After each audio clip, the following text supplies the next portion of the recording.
یہ جو آج کل رواج چل پڑا ہے کہ بات بات پہ قسمیں اٹھاتے ہیں، اور پھر خصوصاً دھوکے کے لیے، جال سازی کے لیے، بددیانتی کے لیے لوگ جھوٹی قسمیں اٹھاتے ہیں۔ یہ کبیرہ گناہ ہے، جھوٹی قسم اٹھانا یہ کبیرہ گناہ ہے۔ جہاں تک قسم کا تعلق ہے، یقیناً انسان اپنی بات کی پختگی کے لیے یا مد مقابل کو یقین دلانے کے لیے قسم کا سہارا لیتا ہے۔ ویسے تو حد الوسع کوشش کرنی چاہیے کہ قسم تک نوبت نہ آئے، اور اگر مجبوری بن جائے اور قسم کے بغیر چارہ نہ ہو تو قسم اٹھانے میں اس بات میں احتیاط ہونی چاہیے کہ قسم سچی ہو اور صرف اللہ کے نام کی قسم ہو، اللہ کے علاوہ کسی دوسری چیز کی قسم نہ اٹھائی جائے۔ جس طرح بعض حضرات بزرگوں کے نام کی قسمیں اٹھاتے ہیں، پیروں کے نام کی قسمیں اٹھاتے ہیں، کئی ماں کے نام کی، دودھ پتر دی، یعنی نا دودھ پتر دی قسمیں ہیں جی۔ تو اللہ تعالیٰ کے علاوہ کسی کی قسم جو ہے وہ درست اور جائز نہیں ہے۔ ویسے اللہ تبارک و تعالیٰ نے بھی قرآن مجید میں بہت سارے مقامات پر قسمیں اٹھائی ہیں، مثلا والعصر یا والتین والزیتون وطور سینین وہذا البلد الامین والشمس وضحاها یا واللیل اذا یغشا۔ قرآن مجید میں بہت سارے مقامات پر اللہ تعالیٰ نے قسمیں تو اٹھائی ہیں۔ رسول اللہ صلی اللہ علیہ وسلم کی احادیث میں بھی اللہ کے رسول صلی اللہ علیہ وسلم کئی دفعہ قسم کا سہارا لیتے رہے۔ ویسے تو اللہ اور اس کے رسول صلی اللہ علیہ وسلم کی بات قسم کے بغیر بھی ہو تو وہ تو ویسے بھی درست ہے، حق ہے، سچ ہے، اس میں کسی قسم کا شائبہ تک نہیں ہے، لیکن پھر بھی کسی بات کی تاکید کے لیے قسم اٹھانا کئی دفعہ ضروری بن جاتا ہے۔ تو بات کر رہے تھے، قسم جو ہے نا وہ عموماً تین قسم کی پائی جاتی ہے۔ ایک ہوتی ہے لغو قسم کی قسم اس کو کہتے ہیں لغو، اور ایک ہوتی ہے غموس، اور تیسری ہوتی ہے معقدہ۔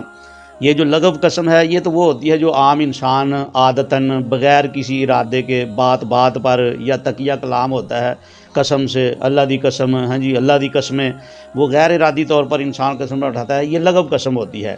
اس میں کوئی حرج نہیں، ویسے احتیاط کرنی چاہیے۔ اور اسی طرح ایک ہوتی ہے قسم غموس ہوتی ہے وہ۔ تو غموس کا مطلب یہ ہوتا ہے کہ انسان کسی کو دھوکہ اور فراڈ یا جال سازی کے لیے جو ہے نا وہ انسان قسم اٹھائے، اس کو کہتے ہیں قسم غموس کہتے ہیں۔ اور عربی میں قسم جو ہے نا وہ یا حلف کا لفظ آتا ہے یا اس میں یمین کا لفظ آتا ہے، یمین غموس کہہ لیں جا اس کو، یا حلف غموس کہہ لیں اس کو۔ تو اس قسم میں بھی کفارہ نہیں ہے، نہ لغو پر کفارہ ہوتا ہے اور نہ ہی غموس پر، کیونکہ اللہ تعالیٰ نے قرآن مجید میں ارشاد فرمایا لا یؤاخذکم اللہ باللغو فی ایمانکم ولکن یؤاخذکم بما عقدتم الایمان۔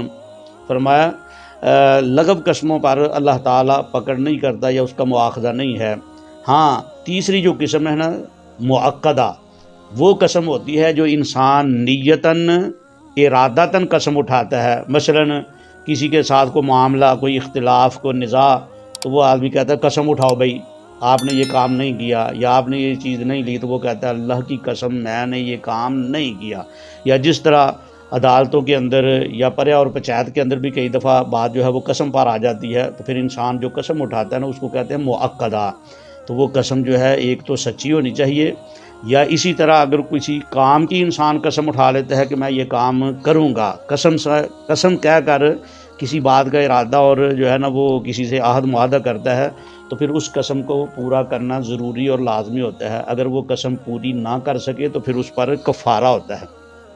تو کفارہ جو ہے نا وہ اللہ تبارک و تعالیٰ نے قرآن مجید میں جو ہے نا وہ سورہ مائدہ کے اندر بیان فرمایا فَكَفَّارَتُهُ إِطْعَامُ عَشْرَةِ مَسَاكِينَ مِنْ أَوْسَطِ مَا تُطْعِمُونَ أَهْلِيكُمْ أَوْ كِسْوَتُهُمْ أَوْ تَحْرِيرُ رَقَبَةٍ فَمَن لَّمْ يَجِدْ فَصِيَامُ ثَلَاثَةِ أَيَّامٍ ذَلِكَ كَفَّارَةُ أَيْمَانِكُمْ إِذَا حَلَفْتُمْ وَاحْفَظُوا أَيْمَانَكُمْ كَذَلِكَ يُبَيِّنُ اللَّهُ لَكُمْ آيَاتِهِ لَعَلَّكُمْ تَشْكُرُونَ۔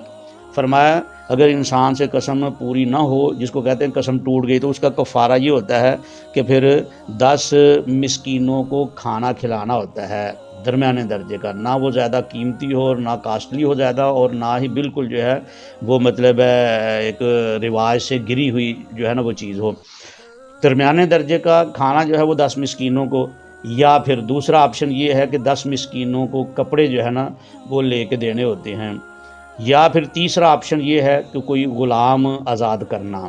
تو چونکہ آج کل وہ غلاموں والا سلسلہ تو ہے نہیں، لیکن دو آپشن موجود ہیں کہ 10 مسکینوں کو کھانا کھلانا یا 10 مسکینوں کو کپڑے جو ہے نا وہ لے کے دینا اور پہنانا۔ اگر ان تینوں کاموں میں سے، یہ اختیار ہے انسان کے پاس، تینوں میں سے کھانا کھلانا، کپڑے لے کے دینا یا غلام آزاد کرنا، ان تینوں میں سے جو انسان آسان سمجھتا ہے وہ کر سکتا ہے۔ لیکن آگے فرمایا کہ اگر ان تینوں میں سے کوئی کام بھی انسان نہیں کر سکتا تو پھر آخری حل یہ ہے کہ وہ 3 دن کے روزے رکھے گا، یہ قسم کا کفارہ ہے۔ لیکن عام طور پر یہ ہوتا ہے کہ قسم ٹوٹ گئی ہے، بس جلدی سے اٹھے اور جا کر جو ہے وہ 3 دن کے روزے رکھ لیے، وہ سمجھتے ہیں کفارہ پورا ہی۔ یہ آخری آپشن یا آخری حل ہے۔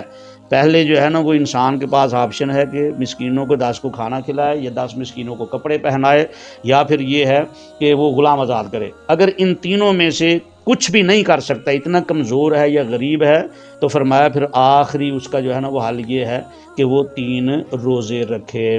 اور اسی طرح جو ہے اس ضمن میں اگر نظر ہے، کسی نے نظر مانی ہوئی ہے، نظر پوری نہیں ہو سکی۔ نظر کا مطلب یہ ہوتا ہے، مثلا کوئی آدمی کہتا ہے اگر میرے امتحان میں جو ہے نا وہ 1000 سے زیادہ نمبر آ گئے تو یہ جو ہے نا میں فلاں کام کروں گا، یا اتنا صدقہ کروں گا، یا اتنی رکعتیں جو ہے نا وہ میں نفل پڑھوں گا۔ تو اگر وہ واقعی اس کی جو ہے نا وہ پوری ہو جاتی ہے شرط جو اس نے لگائی، 1000 سے اوپر نمبر آ جاتے ہیں، تو پھر اس کو وہ جو ہے نا وہ جو نظر مانی اس کو پورا کرنا ضروری ہے۔ اگر نظر پوری نہ کر سکے تو اس کا کفارہ جو ہے وہ بھی قسم والا کفارہ ہے، جس کی پیچھے تفصیل بیان ہوئی ہے۔ فرمایا کفارۃ النذر کفارۃ الیمین، نظر کا کفارہ بھی قسم کا کفارہ ہے۔ حد الوسع کوشش کرنی چاہیے کہ قسم تک نوبت نہ پہنچے، لیکن اگر مجبوری بن جائے تو پھر قسم جو ہے ایک تو سچی اٹھانی چاہیے اور اللہ تعالیٰ کی اٹھانی چاہیے۔ اللہ تعالیٰ سے دعا ہے کہ اللہ تعالیٰ عمل کی توفیق عطا فرمائے۔